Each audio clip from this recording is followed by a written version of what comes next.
Hey guys, what's up everyone? Welcome back to the channel. This is Shivam Dwivedi and you are watching Inspired Economics. दोस्तों आज है 2 अक्टूबर 2021 और आज हम discuss करने वाले हैं द हिंदूज न्यूज़पेपर को। दोस्तों इसकी पीडीएफ फाइल और साथ में जो हम नोट्स दिखाते हैं वो दोनों चीज़ें आप डाउनलोड कर सकते हैं हमारे टेलीग्राम चैनल को ज्वाइन करने के बाद, और लिंक मैंने दे रखा है डिस्क्रिप्शन बॉक्स में।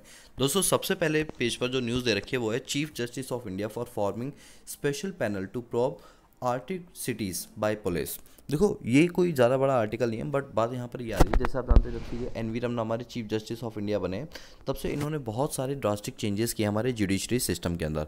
अब इनका ये कहना है कि जो पुलिस वाले होते हैं तो क्या करते हैं, मान लो किसी आरोपी को पकड़ लेकर जाते हैं। अब जब पकड़ लेते हैं तो क्या होता है, अभी उस पर केसेस के ट्रायल चल रहे होते हैं, तो उस ट्रायल के दौरान उनके साथ मारपीट की जाती है, उनके ह्यूमन राइट्स का वायलेशन किया जाता है और उनकी जान ले ली जाती है। तो ऐसे कई सारे पुलिसकर्मी हैं जो क्या करते हैं, अपने जो पावर है उसका मिसयूज़ करते हैं और लोगों को बहुत मारते हैं, उनकी जान भी ले लेते हैं, हत्या भी कर लेते हैं ताकि वो कोर्ट में वो बयान ना दे पाए। तो इस टाइप के जो केसेस हैं, बहुत सारे पुलिस वाले तो केस दर्ज ही नहीं करते हैं अपने लिए, लेकिन अगर एक आधे केस दर्ज भी हो जाते हैं तो उन पर मुकदमा चलता रहता है और बहुत लंबे समय तक कोई इसमें डिसीजन नहीं आता है। तो एक तरह से जो हमारे भारत के संविधान ने एक इंसान को, एक नागरिक को जो अपने अधिकार दिए हैं राइट टू लाइफ का, उस राइट का यहाँ पर क्या हो रहा है, उल्लंघन किया जा रहा है, यानी वॉयलेशन किया जा रहा है। इस बात को लेकर उन्होंने कहा हम एक सेपरेट पैनल बनाएंगे, एक कमेटी बनाएंगे जो ये देखेगी कि इस टाइप के जो केसेस हैं उस टाइप में केसेस में इंक्वायरी कितनी फास्ट तरीके से होगी और कितनी जल्दी लोगों को इंसाफ यहाँ पर मिल पाएगा। क्योंकि देखा जा रहा है कि इस तरह से जो जुडिशरी सिस्टम है ना हमारा, खासतौर पर पुलिस वाले, वो अपनी राइट्स का क्या कर रहे हैं, मिसयूज़ कर रहे हैं। चलो थोड़ा सा मैंने इसके ऊपर ना नोट्स बनाए हैं, तो एक बार आप प्लीज़ उन नोट्स को भी देख लो। एक मिनट दोस्तों, ये रहा ह्यूमन राइट्स। ये ह्यूमन राइट का वायलेशन हो रहा है जो कि हमारे थ्रेट है ह्यूमन राइट्स के अगेंस्ट। ये आपका जीएस पेपर नंबर 1 और जीएस पेपर नंबर 2 के हिसाब से इंपॉर्टेंट है। अब अगर हम इसमें बात करें तो न्यूज़ क्या है, तो चीफ जस्टिस ऑफ इंडिया ने ये नोटिस किया है कि पुलिस स्टेशन पे जो थ्रेटनिंग है वो बहुत ज़्यादा की जाती है और इससे ह्यूमन राइट्स का वायलेशन किया जाता है। जब उनको अपनी कस्टडी में ले लेते हैं तो उनके साथ बहुत सारी मारपीट होती है, इवन उसमें कई जानें भी चली जाती हैं। तो इस बात को लेकर यहाँ पर मुद्दा उठाया गया है। दोस्तों मैं आपको बता दूँ, यहाँ पर इन्वेस्टिगेशन के लिए यहाँ पर एनसीआरबी को बुलाया गया है। एनसीआरबी क्या है, नेशनल क्राइम रिकॉर्ड ब्यूरो। इसने देखा 2001 से लेकर 2018 तक तकरीबन 26 पुलिसकर्मी ऐसे हैं जिन्होंने इस टाइप के वायलेशन किए और इसके अंदर 1727 डेथ हुई हैं। तो ये कोई छोटी संख्या नहीं है, माना कि ये संख्या हमारे पिछले 17 सालों की है, बट 17 सालों में 1727 डेथ, इसका मतलब ऑन एन एवरेज हर साल 100 व्यक्ति मारे जाते हैं पुलिसकर्मियों के द्वारा, वो भी किसी असॉल्ट के थ्रू। मतलब अभी उन पे कोई केस हुआ भी नहीं है, कुछ भी नहीं हुआ, लेकिन फिर भी पुलिस वाले उनको मार मार के उनको मार देते हैं। तो इस टाइप की जो एक्टिविटीज़ हैं वो बहुत ज़्यादा देखने के लिए मिल रही है। अभी रिसेंटली हमने देखा 2018 के डेटा के हिसाब से लगभग 70 डेथ जो है वो यहाँ पर देखने को यहाँ पर मिली है। और ये सबसे ज़्यादा जो देखने को मिली है वो उत्तर प्रदेश, मध्य प्रदेश, चंडीगढ़, उड़ीसा, इन सब में देखने को ये मिली है। मतलब 28 राज्यों में इन पर सबसे ज़्यादा जो है वो केसेस हुए हैं। ठीक है, अब यहाँ पर मेजर रीज़न क्या बताए जा रहे हैं कि जो हमारा जुडिशरी प्रोसेस है वो बहुत ज़्यादा लेंथी है, उसमें बहुत सारे कामकाज किए जाते हैं। मतलब ये है कि अगर कोई पुलिस वाला केस करता भी है तो वो बहुत लंबे समय तक जो है कार्रवाई चलती रहती है, मतलब उसके खिलाफ कोई लीगल एक्शन यहाँ पर नहीं लिए जाते हैं। तो इस बात को लेकर जो हमारे chief justice of India CV Ramana है, इन्होंने क्या किया है, अपनी जुडिशरी सिस्टम को स्ट्रॉन्ग बनाने के लिए उन्होंने ये बोला है कि इसको स्ट्रॉन्ग बनाया जाए और एक पैनल बनाया गया है जिसके अंदर ये इंक्वायरी की जाए कि ऐसे कौन कौन से पुलिस लोग हैं जो इस टाइप की एक्टिविटीज़ को यहाँ पर कर रहे हैं। ठीक है, और दोस्तों आपने एक चीज़ नोटिस की होगी, जब से सीवी रमना हमारे भारत के चीफ जस्टिस ऑफ इंडिया बने तब से इन्होंने बहुत मेजर रिफॉर्म्स जो है वो यहाँ पर किए हैं। अभी आपने देखा सडनली इन्होंने कई सारी वैकेंसीज़ को जो है वो फुलफ़िल किया है यहाँ पर, और इन्होंने वुमेन एम्पावरमेंट को लेकर बहुत सारी बातें बोली हैं कि किस तरह से वुमेन को हम आगे बढ़ा सकते हैं, और जुडिशरी में वुमेन का जो एम्पावरमेंट है और जो उनकी नंबर ऑफ़ वैकेंसीज़ हैं उनको यहाँ पर फुलफ़िल किया गया। तो मैं कहूँगा अभी तक जितने भी हमारे भारत के चीफ जस्टिस ऑफ इंडिया बने हैं उनमें इनका जो रोल है वो बहुत ज़्यादा, मतलब एक क्रूशियल रोल इन्होंने प्ले किया है। इसके बाद फर्स्ट पेज पर अगर हम आगे चले तो यहाँ पर लिखा हुआ है GST collection hit 5 month high. अभी जीएसटी कलेक्शन को लेकर क्या बात बोली गई दोस्तों, सबसे पहले ना आपको मुझसे कई सारे ऐसे व्यूअर्स से जो ये पूछते हैं कि थोड़ा सा हमें ना जीएसटी का बेस बता दो, तो चलो मैं आपको थोड़ा सा बेस बता देता हूँ। बेस कुछ ऐसा है हमारे यहाँ पर कि जो जीएसटी है क्या था, सबसे पहले हमारे पास भारत के अंदर बहुत सारी जो टैक्सेस है, मल्टीपल टाइप के टैक्सेस यहाँ पर इम्पोज किए जाते थे। और जब यहाँ मल्टीपल टाइप के टैक्सेस इम्पोज किए जाते थे तो यहाँ पर एक सीए को बहुत सारी मतलब फॉर्मेलिटीज़ करनी पड़ती थी, कई सारी ड्यू डेट्स याद करनी पड़ती थी, और कास्केडिंग इफेक्ट बहुत ज़्यादा पाया जाता था। मल्टीपल टाइप के टैक्सेस, कास्केडिंग इफेक्ट, तो इन सबको अवॉइड करने के लिए यहाँ पर जीएसटी काउंसिल की बैठक बुलाई जाती है और ये कहा जाता है कि जो सर्विस टैक्स हो गया, ये जो मल्टीपल टाइप के टैक्सेस होते हैं उनको रिमूव करके हम एक सिंगल टैक्सेशन पॉलिसी लेकर आएंगे। और एक कैंपेन चलाया था वन नेशन वन पॉलिसी का, तो इस कैंपेन को यहाँ पर आगे बढ़ाया गया जिसके तहत जीएसटी को इंट्रोड्यूस किया गया। मैं आपकी जानकारी के लिए बता दूं, 1 जुलाई 2017 को भारत में जीएसटी को इंट्रोड्यूस कराया गया, जिसने ये बोला कि जो मल्टीपल टाइप के टैक्सेस होंगे उसको रिमूव करके एक सिंगल टैक्स यहाँ पर बनाया जाएगा। दोस्तों यहाँ पर आपको जानकारी के लिए बता दूं कि 2 टाइप की सेल्स होती हैं, एक बोलती है इंटर सेल और एक होती है इंट्रा सेल। इंटर सेल का मतलब होता है जहाँ पर बायर और सेलर जो है वो अलग अलग स्टेट के होते हैं, और इसमें जो चार्ज किया जाता है टैक्स उसको बोलते हैं आईजीएसटी यानी integrated goods and service tax. और अगर 2 स्टेट बिल्कुल सेम है यानी बायर और सेलर सेम स्टेट के हैं तो इसमें जो इसकी जो सेल होती है, जो सप्लाई जिसको हम बोलते हैं उसको बोलते हैं इंट्रा सप्लाई। इंट्रा सप्लाई में 2 टाइप के टैक्सेस से इम्पोज किए जाते हैं, that is CGST and SGST, central goods and service tax and state goods and service tax. जब ये स्टार्टिंग में आया था तो इन्होंने अपने पास कुछ चीज़ें, कुछ रेट्स डिसाइड किए थे। जैसे मैं बता दूं आपको, 5% का रेट यहाँ डिसाइड किया गया था, इसके बाद 12% का, 18% का, 28% का। तो 28% जो था वो लग्जरी आइटम पर लगता था। अब जीएसटी ने क्या किया, हमारे यहाँ पर जो डबल जो कास्केडिंग इफेक्ट है उसको यहाँ पर रिमूव कर दिया, डबल टैक्सेशन को यहाँ पर रिमूव कर दिया, और जो मल्टीपल टाइप के टैक्सेस लगते थे उसको यहाँ पर ख़त्म करके एक वन नेशन वन पॉलिसी को यहाँ पर चलाया गया। अब आप जानते हैं जीएसटी का मैकेनिज्म इतना ज़्यादा स्ट्रॉन्ग है, मतलब मैं ये कहूँगा भारत में कोई भी कानून ऐसा नहीं जो 100% तरीके से सही हो, बट कहीं ना कहीं ऐसा देखा गया है कि जो पुराना जो हमारा मैकेनिज्म था उसके अंदर कई सारे लूप होल्स से जिसकी वजह से कलेक्शन जो है इनडायरेक्ट टैक्सेस का वो कम होता था। बट जब से जीएसटी को इंट्रोड्यूस किया है और इसमें कई सारी चीज़ों को हमने रिफॉर्म किए इसके अंदर, तब से जीएसटी का कलेक्शन पिछले कुछ सालों से बहुत ज़्यादा होने लगा। मैं आपको बता दूँ 2021 के अंदर कोई भी ऐसा महीना नहीं है जिसमें जीएसटी की कलेक्शन 1 लाख रुपये से कम गई हो, 1 लाख करोड़ से। तो अभी ये जो रिपोर्ट आई है इस रिपोर्ट में यही बात बोली गई है कि हमारे यहाँ पर जो जीएसटी का कलेक्शन है वो पिछले 5 महीनों में सबसे ज़्यादा हाई रहा है। अभी रिसेंटली जो सितंबर का महीना है इसमें जो जीएसटी की कलेक्शन हुई है वो 1,17,000 करोड़ की हुई है। 1,17,000 करोड़ इन अ सिंगल मंथ, एक महीने के अंदर इतनी कलेक्शन हुई है। लोग अपनी 3B वगैरह फाइल करते हैं। मैं आपको बता दूँ ये 3B क्या है कि जो जितने भी सेलर होते हैं ये अपनी रिटर्न भरते हैं। रिटर्न का मतलब होता है कि अपनी डिटेल बताते हैं कि हमने एक महीने के अंदर कितनी सेल की, कितनी परचेज़ की, तो उसको जो हम भरते हैं तो वो फॉर्म नंबर्स होते हैं जिसको बोलते हैं 3B, GSTR 1, GSTR 2 इस तरीके से होते हैं। तो GSTR 3B जो है वो यहाँ पर फाइल की गई है कई सारे लोगों के द्वारा, जो पहले लोग नहीं करते थे। अब जब से इस पर पेनल्टी लगाई गई तब से लोगों ने इसकी रिटर्न भी फाइल करनी शुरू कर दी है। तो जीएसटी का जो कलेक्शन है वो पिछले 5 महीनों के अंदर बहुत ज़्यादा यहाँ पर देखने के लिए मिला है। इसके बाद अगर हम आगे बात करें फर्स्ट पेज में, तो और हाँ एक छोटी सी ये न्यूज़ आ रही है कि ड्यू ने जो अपनी पहली कट ऑफ निकाली है वो पूरी 100% से गई है। मतलब पहले देखा जाता था SRCC कॉलेज है जो 100% निकालता था, बट क्योंकि इस बार बच्चों को भर भर के नंबर दिए गए हैं तो इसमें कई सारे ऐसे कॉलेजेस हैं जिन्होंने अपने 100% की कट ऑफ यहाँ पर निकाली। खाली ये हमारे लिए कोई ज़रूरी नहीं था। अब यहाँ पर एक और बात करते हैं, यहाँ पर वो है आप यहाँ पर देख पा रहे हैं ये जितने भी आप देख पा रहे हैं ये सारे बुजुर्ग हैं। अभी इंडिया में क्या किया गया, एक सर्वे किया गया और उसमें ये पता लगाया गया कि इंडिया की जो पॉपुलेशन है उसमें से कितनी पॉपुलेशन जो है वो हमारे सीनियर सिटीजन्स की है। तो इंडिया वालों ने कहा है कि अब हम सीनियर सिटीज़न के लिए कुछ ऐसा प्लान करेंगे, कुछ ऐसा ऑर्गेनाइज़ करेंगे जिससे उनको जो है फ्यूचर के अंदर जो है दिक्कतों का सामना कम से कम करना पड़े। ये अभी नई नई स्कीम चलाई गई, इवन एक हेल्पलाइन नंबर भी चलाया गया जो कि टोल फ्री नंबर है जो है 14567। ये अभी रिसेंटली लॉन्च किया है और इस दिन को हम एक तरह से सेलिब्रेट करेंगे। ये ओकेज़न का नाम है वर्ल्ड सीनियर सिटीज़न डे। ठीक है, चलो मैंने इसके ऊपर नोट्स बनाए, मैं आपको नोट्स दिखाता हूँ इसके रिगार्डिंग।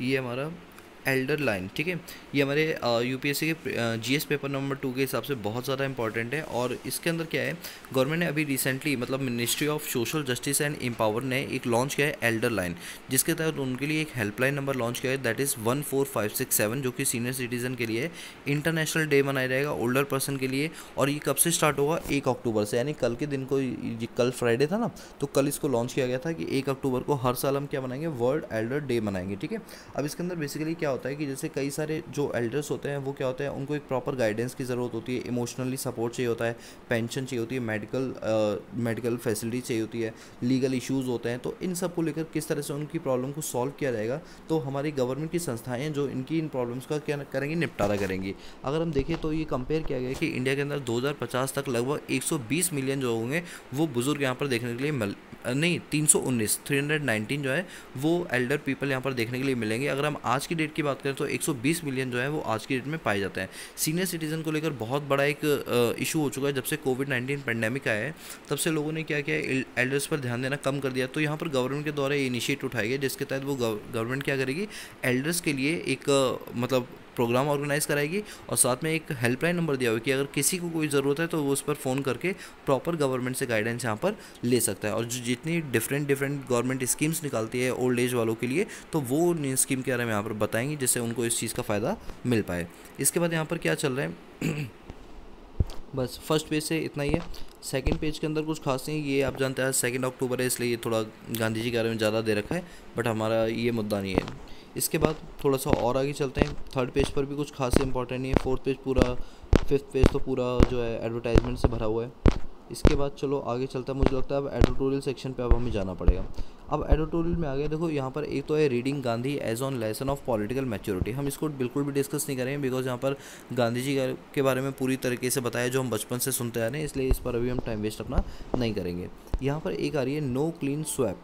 नो क्लीन स्वैप का यहाँ पर क्या मतलब है कि अभी इंडिया के अंदर जैसे आप जानते हैं कि आपने देखा होगा कि हमारे यहाँ पर सुरक्षा को लेकर और हमारे यहाँ पर सफाई को लेकर कई तरह के अभियान चले थे, बट ये बेसिकली गाँव के लिए चलाए गए थे। लेकिन अभी एक पहला और 2 अभियान ऐसे चलाए हैं जो कि अर्बन के लिए चलाए गए, मतलब शहरों के लिए चलाए गए, जिनका नाम है SBMU, जिसको बोलते हैं स्वच्छ भारत मिशन अर्बन, और एक है AMRUT, इसकी फुल फॉर्म है Atal mission for regeneration and urban transformation. तो अभी क्या है कि आप जानते हैं कि हमारे यहाँ पर जो सफाई है, जैसे अगर हम कहीं भी बाहर की सिटी में अगर घूमने के लिए आते हैं या बाहर किसी कंट्री में जाते हैं तो वो बहुत नीट एंड क्लीन होती है, लेकिन जैसे हम भारत में आते हैं तो हमें देखने के लिए मिलती है गंदगी, कूड़ा कचरा इतना सारा।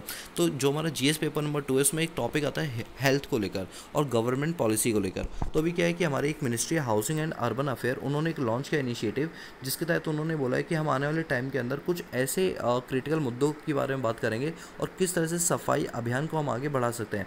इन सब चीज़ों को लेकर यहाँ पर बात की गई और कई सारे नॉर्म्स वगैरह बनाए गए, कई सारे वाटर ट्रीटमेंट प्लांट्स बनाए गए, गार्बेज की फैसिलिटी प्रोवाइड कराई गई। आपने देखा होगा कि दिल्ली के अंदर कई सारे कूड़ा घर हैं जिनके अंदर ऐसी मशीन है जो कूड़े को पिचका के बड़े से बड़े कूड़े के छोटे छोटे गट्ठे बना के वो फेंक देती है। तो इस टाइप की जो मशीन्स हैं, इस टाइप की जो इक्विपमेंट्स हैं, वो लगा के हम कहीं ना कहीं सिटी को क्लीन करने की यहाँ पर बात कर रहे हैं। दोस्तों अगर मैं आपको बताऊँ कि अभी 2020 के अंदर जो 5 स्टार सिटीज़ का जो दर्जा दिया है भारत में, सबसे पहला दर्जा वो मध्य प्रदेश के इंदौर को मिला। इंदौर भारत की सबसे साफ सिटी में से एक मानी गई। फिर छत्तीसगढ़ की अंबिकापुर, इसको बहुत साफ़ माना गया, दूसरे नंबर पे। थर्ड नंबर पे जो है वो मुंबई यानी महाराष्ट्र, नवी मुंबई जो है महाराष्ट्र, ये साफ़ सुथरी मानी गई। कर्नाटका का मैसूरी सबसे साफ़ माना गया। ये 5 कंट्री जिनको 5 स्टार सिटी का दर्जा दिया गया। दिल्ली इसमें कहीं भी नहीं आती क्योंकि दिल्ली बहुत ज़्यादा पॉल्यूटेड भी है और बहुत ज़्यादा गंदी भी है। अब पता है मैं आपको एक बात बताऊँ ना, स्वच्छ भारत मिशन ये कोई पहली बार नहीं लॉन्च हो रहा है, ये पहले भी लॉन्च हो चुका है, लेकिन अब इसका सेकंड वर्जन आया है। पहला वर्जन था 1.0, अब जो वर्जन आया दैट इज़ 2.0, यानी अब हम इसका सेकंड फेज़ अपने पास चलाने के लिए आ रहे हैं। यहाँ पर मेन फोकस क्या रखा जाएगा कि किस तरह से वेस्ट वाटर ट्रीटमेंट प्लांट को बढ़ावा दिया जाए, किस तरह से हम गार्बेज को डंप करें, किस तरह से हम जो सिंगल यूज़ ऑफ प्लास्टिक है उसको रिड्यूस करें और एयर पोल्यूशन वगैरह जैसी जो चीज़ें हैं इनको रिड्यूस कर पाएँ। तो ये तो था एक। इसके बाद एक और है हमारे पास AMRUT मिशन। अभी AMRUT मिशन की फुल फॉर्म क्या है? Atal mission for regeneration and urban transformation. ये मिशन जो है वो 2015 के अंदर लॉन्च किया गया था, लेकिन अब इसका नया वर्जन 2.0 वर्जन जो है वो लॉन्च कर दिया गया। इसके अंदर क्या बोला गया कि जैसे हम घरों के अंदर जो पानी की वेस्टेज करते हैं और जो सीवर के जो कनेक्शन है, इन कनेक्शन को किस तरह से इम्प्रूव किया जाए, किस तरह से यहाँ पर वाटर जो मैनेजमेंट है, जो सीवेज का जो मैनेजमेंट है, इसको इम्प्रूव किया जाए। तो इसको लेकर जो अटल ये बनाई गई है, इसमें यही चीज़ें बताई जाएंगी किस तरह से हम इन चीज़ों में रिफॉर्म किया जा सके। और सबसे अच्छी बात यह है कि यहाँ पर इसके अलावा भी कई सारी चीज़ें की जाएंगी। जैसे शहरों के अंदर क्या है, ग्रीनरी बहुत कम पाई जाती है, तो यहाँ पर बड़े बड़े पार्क्स बनाए जाएंगे जिनमें बड़े बड़े पेड़ पौधे लगाए जाएंगे, जिनसे जो ऑक्सीजन का फ्लो है वो बना रहे और ग्रीनरी वगैरह बनी रहे। अर्बन ट्रांसपोर्ट को लेकर यहाँ पर फैसिलिटेशन की जाएगी, पार्क, ग्रीन स्पेस, सीवेज, इन सब चीज़ों को लेकर यहाँ पर बातें की जाएंगी। किसके द्वारा? अटल के द्वारा। तो आपको अटल की डेफिनेशन याद करनी है, अटल की डेफिनेशन नहीं बल्कि फुल फॉर्म याद करनी है, that is Atal mission for Amrut mission की फुल फॉर्म क्या है? Atal mission for rejuvenation for urban transformation. ठीक है, चलिए अब हम बात बढ़ते हैं अपने अगले एडिटोरियल की ओर। अगला एडिटोरियल है हमारा क्राइम एंड द पेंडेमिक। अच्छा, अभी आपको लग रहा हो कि जब से ये लॉकडाउन हुआ था 2020 के अंदर, तो यहाँ पर क्राइम रेट कम रहा होगा क्योंकि लोग घर से बाहर नहीं निकले थे, लेकिन ऐसा नहीं हुआ। हम पिछले अगर 20-30 सालों का अगर डेटा निकालें तो उसमें 2020 के अंदर तो सबसे ज़्यादा क्राइम देखने के लिए मिला है। मैं आपको एक रिपोर्ट दिखाता हूँ, उससे आपको ज़्यादा क्लियरिटी मिलेगी। आप इस रिपोर्ट को देखो, 2019 के अंदर जो कम्युनल राइट्स हुए थे वो 438 हुए थे, लेकिन 2020 के अंदर ये राइट 96% से इंक्रीज़ होकर 857 हो गए। कास्ट को लेकर जो दंगे होते हैं वो 492 होते थे 2019 में, ये बढ़कर 736 हो गए। अग्रेरियन राइट्स यानी एग्रीकल्चर को लेकर जो दंगे होते थे वो 1580 होते थे, फिर उन्होंने 2188 कर दिया। इसके बाद मोर्चा राइट्स जो होते थे वो 1442 होते थे, जो कि बढ़ के 1905 हो गए। इसी तरह से कई सारे दंगे आप देख सकते हैं 2020 के अंदर कितने ज़्यादा दंगे हुए हैं या कितने ज़्यादा राइट्स वगैरह हुए हैं। अगर हम देखें 2019 से 2020 को कंपेयर करें तो 12% की बढ़ोतरी यहाँ पर देखने के लिए मिली है। पहले 45,985 केसेस थे, 2020 में बढ़ के 51,606 हो गए। ये तब हुआ है जब हमारे यहाँ पर लॉकडाउन था। सोच के देखो, और ये लॉकडाउन ना होता तो ये राइट्स कितने ज़्यादा भयंकर हो जाते हैं। अगर हम भारत की बात करें, सबसे ज़्यादा जो राइट्स हुए हैं, सबसे ज़्यादा जो दंगे या ये सब चीज़ें देखने के लिए मिली है वो तमिलनाडु में देखने के लिए मिली। नंबर 1 पे तमिलनाडु है, फिर केरला आता है, एंड 3rd नंबर पे आता है हमारा दिल्ली। और सबसे कम जो राइट्स हैं वो नागालैंड के अंदर, मणिपुर और सिक्किम, इनके अंदर देखे गए हैं। तो ये एक बहुत चिंता का विषय है कि आखिर लॉकडाउन के बाद भी इतने सारे जो दंगे वगैरह देखने के लिए मिल रहे हैं, तो आखिर ऐसा क्यों हो रहा है, इसको लेकर यहाँ पर बहुत चिंता व्यक्त की गई है हमारे भारत के द्वारा। इसके बाद यहाँ पर क्या है कि time to sound the bell with class door reopening. जैसे आप जानते हैं कोविड-19 के पेंडेमिक में स्कूल्स वगैरह बंद किए गए। अब यहाँ पर क्या था कि कई सारी रिपोर्ट ऐसी आई थी जिनमें ये बताया कि जो बच्चों की जो मेंटल हेल्थ है वो काफ़ी ज़्यादा जो है वो ख़राब हो चुका है। अब बच्चे फ़ोन के इतने ज़्यादा आदी हो चुके हैं कि वो बाहर जाके कोई फिजिकल एक्टिविटीज़ ही नहीं कर रहे, वो पूरे टाइम फ़ोन में ही लगे रहते हैं, जिसकी वजह से उनकी सुनने की क्षमता, उनके देखने की, कहीं ना कहीं ये सारी चीज़ें कम होती हुई जा रही हैं। जिस तरह से उनकी एज बढ़ेगी, जिस तरह से उनका मोबाइल का काम बढ़ेगा, उस हिसाब से उनकी हेल्थ पर एक नेगेटिव इम्पैक्ट पड़ेगा।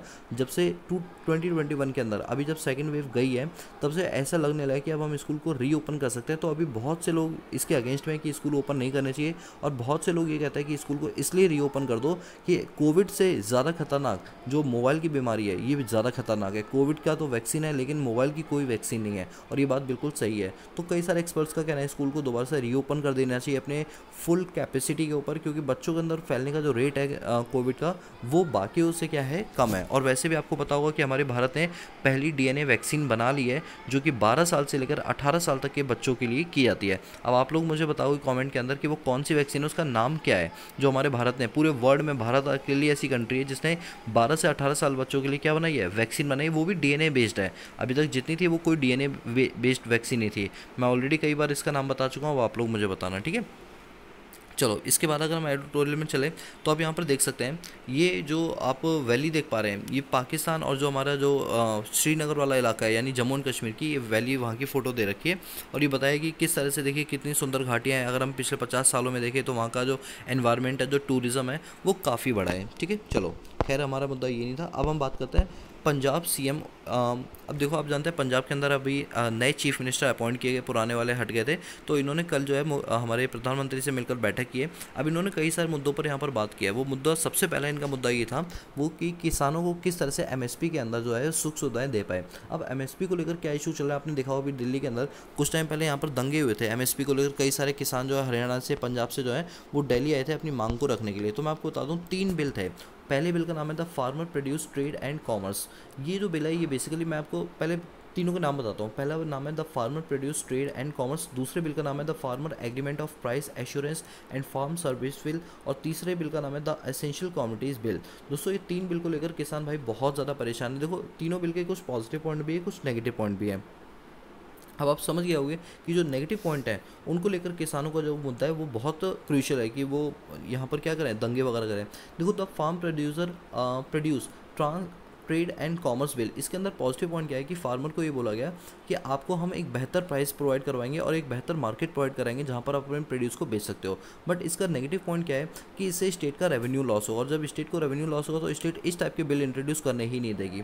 दूसरा जो बिल है the farmer agreement of price assurance and farm service bill, इसका पॉजिटिव पॉइंट क्या है कि फार्मर को ये अधिकार दिया गया है कि वो बड़ी बड़ी कंपनियों के साथ कॉन्ट्रैक्ट में आ सकते हैं। जैसे एक बात बताओ, लेस कंपनी होगी, ठीक है, अब लेस कंपनी को चिप्स बनाने तो पोटैटो कहाँ से खरीदेगी? फार्मर से खरीदेगी। अब जो फार्मर से बाय करेगी तो फार्मर क्या कॉन्ट्रैक्ट में आ सकते हैं? तो यस, इस बिल के अनुसार आप बड़े जो छोटे छोटे मार्जिनल फार्मर्स हैं वो भी इस टाइप के कॉन्ट्रैक्ट यहाँ पर कर सकते हैं, चाहे वो होलसेलर हो, चाहे एक्सपोर्टर हो, चाहे वो प्रोसेसर हो। लेकिन इसका एक नेगेटिव पॉइंट क्या है? नेगेटिव पॉइंट ये है कि अपोजिशन ने क्लेम किया है कि इस तरह से जो बिग बिग कॉर्पोरेट एंटिटीज़ हैं ये क्या करेंगे, अपने पास अपने स्टॉक को मेंटेन करके चलेंगी, वो भी बल्क में। जैसे मान लो अभी किसान भाई ने कोई फसल उगाई, लेट सपोज पोटैटो उगाए, तो पोटैटो का जो बल्क स्टॉक है वो ये बड़ी कंपनियां अपने पास रखना शुरू कर दें, जिससे मार्केट में सप्लाई कम हो जाएगी और कीमतें बढ़नी शुरू हो जाएंगी। तो ये इसका एक नेगेटिव पॉइंट है। और तीसरा द एसेंशियल कमोडिटीज़ बिल में ये बोला गया है कि इसके अंदर जो आप पल्सेस हैं, ऑयल सीड है, ऑनियन, पोटैटोस, ये आपके एसेंशियल कमोडिटीज़ के अंदर आएंगे। लेकिन इसका नेगेटिव पॉइंट ये है कि वो लोग क्या करेंगे, अब बड़ी बड़ी कंपनियां इसका बफर स्टॉक मेंटेन करना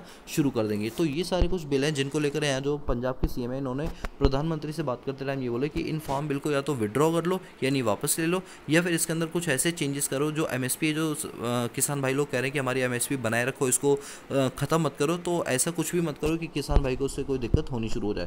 दोस्तों, वर्ल्ड ट्रेड ऑर्गेनाइजेशन, आपको बताया था ना वर्ल्ड ट्रेड ऑर्गेनाइजेशन के बारे में, तो जो ये ऑर्गेनाइजेशन है ये बेसिकली इंडिया को क्या बोलते हैं कि आप अपने फार्मर्स को बहुत ज़्यादा सब्सिडीज़ देते हो। आपको याद होगा, मैंने पढ़ाया था आपको, green box, amber box type की सब्सिडीज़ होती है ना। तो यहाँ पर हम अपने किसानों को, जब अभी ये जो सब्सिडी की बात चल रही है ना, ये जैसे हम यहाँ पर सब्सिडी जैसी फार्मर को देंगे, तुरंत WTO की तरफ से फ़ोन आ जाएगा भारत को कि आप अपने किसानों को सब्सिडी दे रहे हो, आपका एक्सपोर्ट वैल्यू क्या हो रही है, कम हो रही है, और इससे आप एक्सपोर्ट ज़्यादा करोगे। तो वैसे भी आप जानते हो हमारा इंडिया इस चीज़ को लेकर बहुत फेमस है कि वो WTO में किसान को लेकर कभी कोई बात ही नहीं मानता। मैंने आपको पढ़ाया भी था, अगर आपको याद हो तो, ठीक है। चलो, इसके बाद यहाँ पर क्या है, बस इसमें तो यहाँ पर कुछ भी नहीं है। अब यहाँ पर ये एक बात चली है, री एनुकेशन ऑफ इंडियन सिटीजनशिप नाउ सिंपलियर। अब ये बात क्या चली है कि ऐसे कई सारे इंडिया के लोग हैं जो अपनी सिटीजनशिप को छोड़ना चाहते हैं। तो पहले सिटीजनशिप छोड़ने के लिए बहुत सारे आपको पेपर डॉक्यूमेंट्स वगैरह, एविडेंस वगैरह सबमिट कराने पड़ते थे, लेकिन अब गवर्नमेंट ऑफ इंडिया ने इस चीज़ को बहुत सिंप्लीफाई कर दिया है। इन्होंने कहा है कि अगर कोई बंदा अपनी सिटीजनशिप छोड़ना चाहता है तो उसे बेसिकली क्या करना है, सीधा वो ऑनलाइन वेबसाइट पर जाए, उसमें जो फॉर्म फिल किया हुआ है वो फॉर्म फिलअप कर दे, और इसके बाद जो हार्ड कॉपीज़ हैं उनको जो नियर बाई जो आपका SDM ऑफिस है वहाँ पर लेकर जाए, और आपका तुरंत काम हो जाएगा, और आपकी जो सिटीजनशिप है वो विड्रॉ कर ली जाएगी, यानी आपसे छीन ली जाएगी अगर आप चाहते हैं तो ये थोड़ा सा एक यहाँ पर अमेंडमेंट जो है मोदी गवर्नमेंट के द्वारा यहाँ पर किया गया है। इसके बाद अगले पॉइंट पर चलते हैं। ये श्रीलंका को लेकर बात बोली गई। अब आप जानते हैं श्रीलंका में जैसे उसमें एक आपका ईस्टर्न घाट है और एक उसका वेस्टर्न घाट है। तो ईस्टर्न घाट पे क्या था, उसने इंडिया के साथ कॉन्ट्रैक्ट किया था,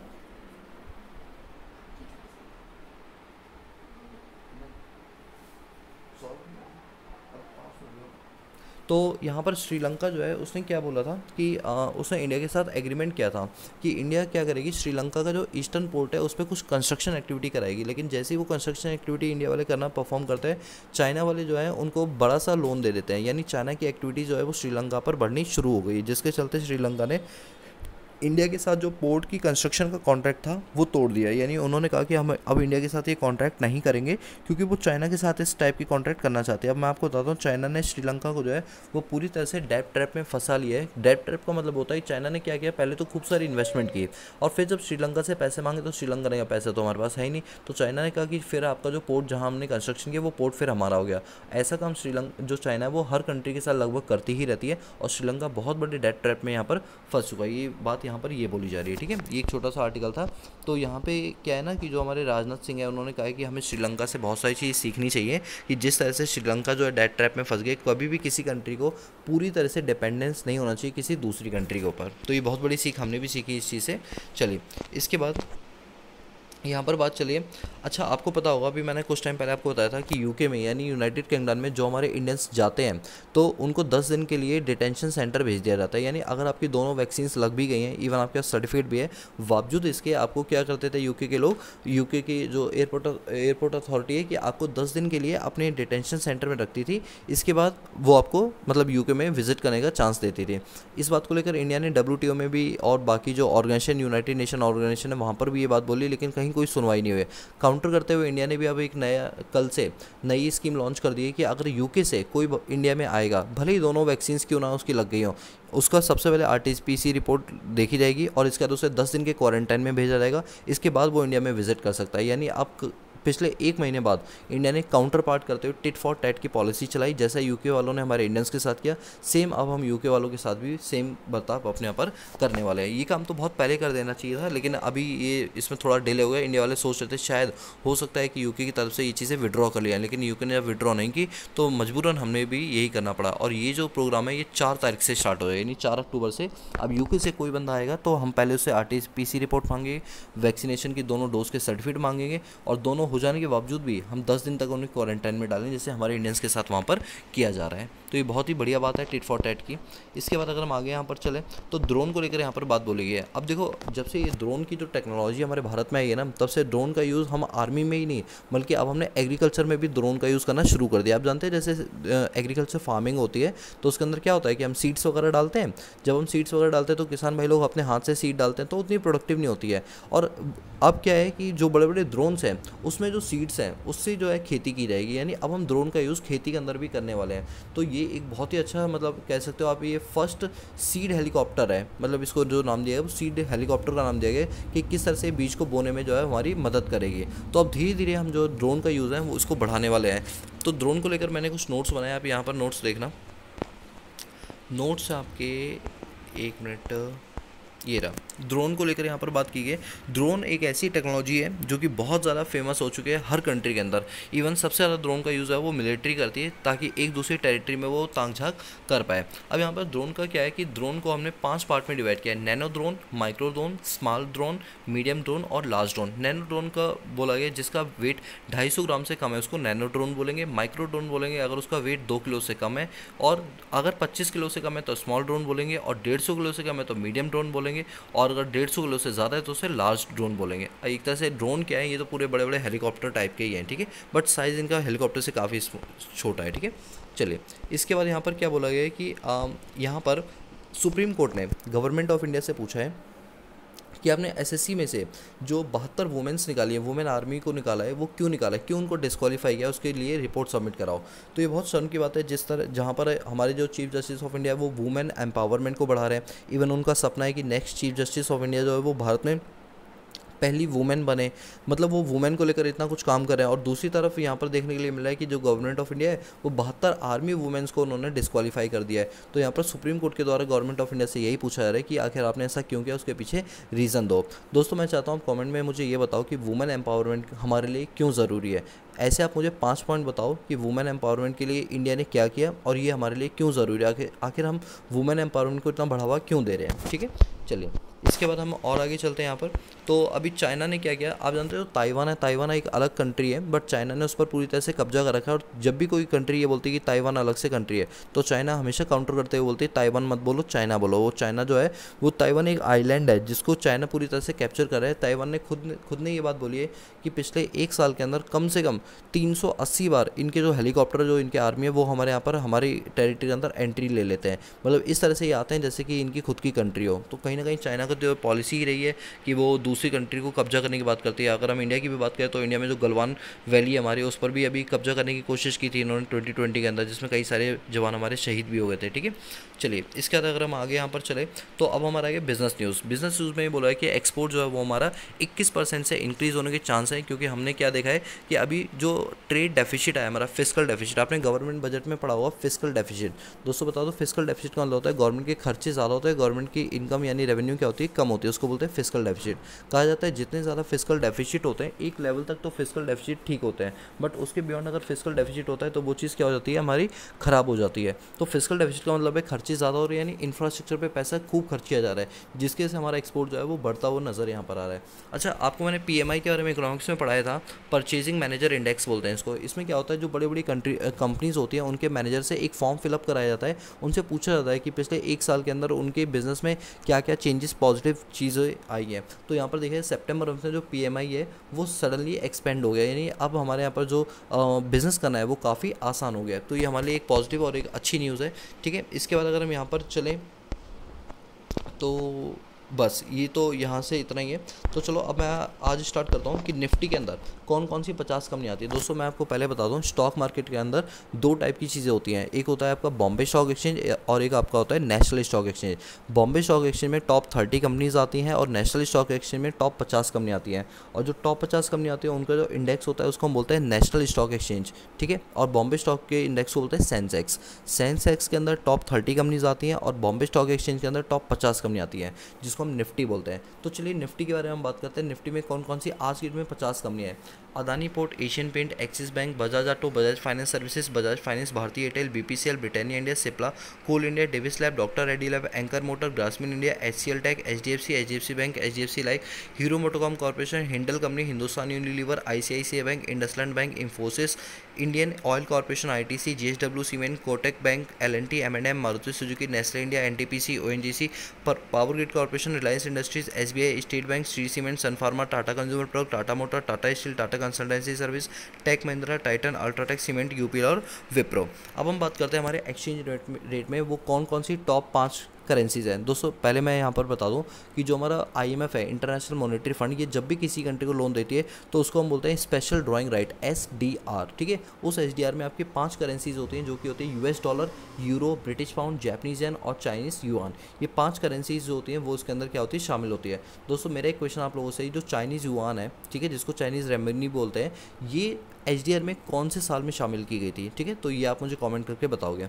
तो आज के द हिंदूज़ न्यूज़पेपर एनालिसिस में इतना ही, बाकी मिलते हैं नेक्स्ट क्लास में। तब तक के लिए पीस आउट।